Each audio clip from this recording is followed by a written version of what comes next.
Hello there, this is Ty the Movie Guy, and today we will be talking about the Kingdom of the Planet of the Apes. So make sure to like, comment, subscribe, all that fun stuff, and let's talk about it. Why are you son of a great power comes great responsibility. My brother and a You do this all day. I am Iron Man. Why so serious? Now I am the Comeback, the destroyer of worlds. So this shouldn't be too long of a review. All I really want to talk about is the characters, the plot, the whole general vibe, aesthetic, and then a tiny little problem I have with the movie. So first we're going to talk about the characters, and of course we got to start with our main character, who is named Noah.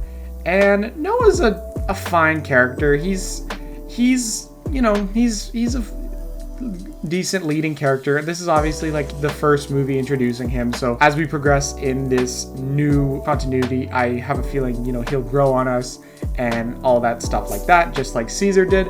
But I think also I'm gonna compare him a lot to Caesar because it's kind of hard not to, because he was just such a great character from the last trilogy. But with Caesar, of course, we had 3 movies to see his whole progression, and also I just think Andy Serkis did a better portrayal than this other guy who played Noah. And yeah, no offense to that guy. Hopefully he can become as amazing as Andy Serkis was with Caesar. But just Andy Serkis did such an amazing job with Caesar, and we've seen his 3 movies and his total character arc, and so just right now Caesar is obviously way better. Noah started off fine. Hopefully he will be as good as Caesar. That would be amazing. And then also Proximus Caesar was a really cool villain, and his whole cult organization, whatever, they were all really cool. And I like how they idolize Caesar even though they're like doing something that's like the complete opposite of what he would do. And I just think that's really cool, and it kind of like mirrors like types of religion where people are like worshiping a religion and they do like nasty stuff in the name of their religion, which happens a lot in the everyday world, and it causes a lot of problems. So I like when movies can kind of do a metaphor for that, and this is definitely one of those times. And also with the characters, I also really like how they all have a very different view on the world and what they should do going forward. Noah's whole tribe, they're kind of just they just go with the flow. They're just living life. They don't really care. And then we have the Proximus Caesars, his whole cult religion thing. They want apes to thrive and apes to succeed, and he's willing to do whatever it takes to get to that point. Going into the later half of the film with like the whole vault situation thing. And then we have May, our main human character. Her whole point of view is that she doesn't want the apes to keep advancing because she wants humans to thrive and like go back to like the way things were. And then we have our other human character who is briefly in it, who's played by William H. Macy, who I know from just a couple movies. And his whole viewpoint is like, whatever, let's just give up, like mankind is lost and stuff like that. So I love all these like conflicting viewpoints that all kind of make sense in their own right.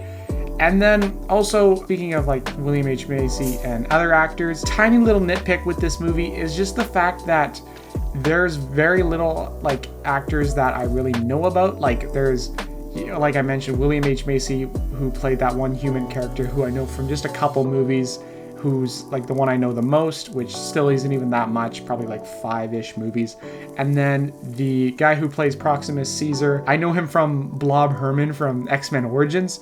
And those are like the only 2 actors that I actually recognize from the movie, which is like a very minor nitpicky thing. But just, I love the Planet of the Apes franchise, but if you took away that and you had like no really memorable actors, it kind of just takes away the whole interest in the entire movie. Luckily, I do enjoy this franchise, but if I were to like pick this one or like the last franchise, I would obviously go with that one because, you got Andy Serkis, you got James Franco, you got Woody Harrelson, you got Jason Clarke. You just got like a way better cast from the previous trilogy. Like totally take away the plot of all the movies, and I would still just side with the last trilogy just because there's more actors I recognize, and you go in knowing what you're gonna get from them. And me personally, I just like recognizing actors from other films.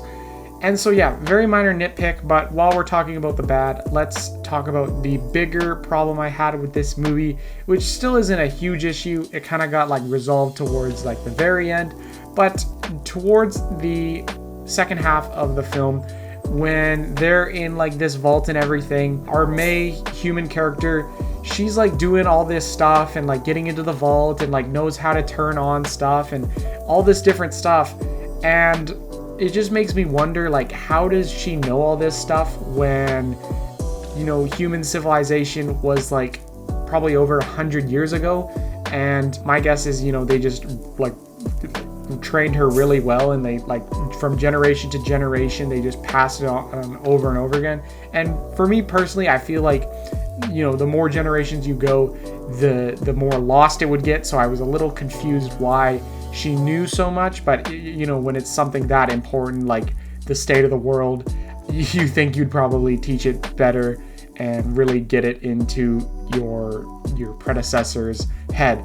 So that's my guess. And then towards the end of the movie, when you see her like communicating with other humans, I think it solidifies that you know, there was a whole tribe of her, and I'm assuming they were all like, you know, fully functioning humans. So I guess, you know, they had their own little society that's been thriving and surviving for, you know, hundreds of years and stuff like that. Maybe they just wanted to purposely like kind of have you intrigued, like, because I was intrigued, but kind of in like a negative way. I was just like, okay, this doesn't really make sense.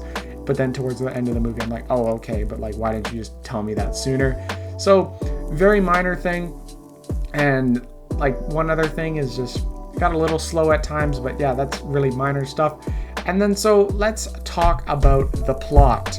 And the plot is like a very like regular kind of revenge story / hero's journey kind of story.